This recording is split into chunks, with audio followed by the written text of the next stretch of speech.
Good day everyone, welcome to Android Programming Beginners Step-by-Step Tutorial.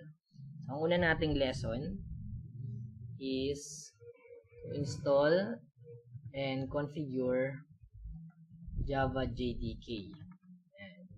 JDK. Ano tayo mag-install? First, download muna natin sa Google Java JDK, Java Development Kit. Download natin yung latest Java JDK, which is this one. And first, we need to accept the license agreement. And then save it in your folder. So once you save it, install na siya. I-install siya. So ako meron na ako. So I'm just going to install it. Yan. So just install it. Okay. Then follow the steps. Okay.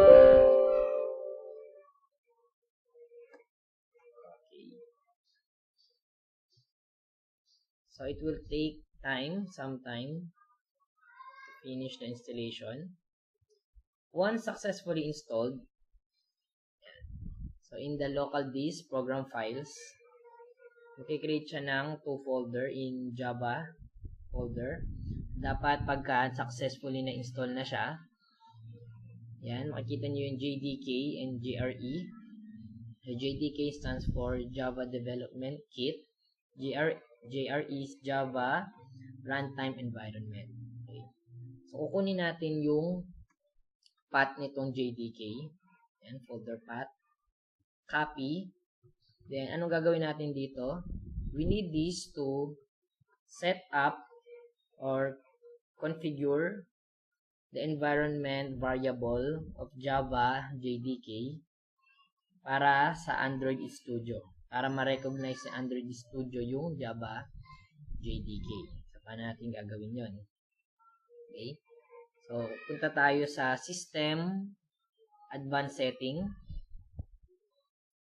Okay, cancel ko lang to kasi na-install ko na siya. So, yung JDK. Punta kayo sa System, Setting, Advanced Setting. Yan. So, ang ginagawa natin, isa-set natin yung environment variable ni Java JDK. So, under Advanced tab, punta tayo sa Environment Variables. Then, sa System Variables, kailangan may Java dyan. Ayan, sa akin, meron na, nalagyan ko na siya. So, if wala pa, paano lalagyan? Create New Variable. Click this New button. Then, Java Home.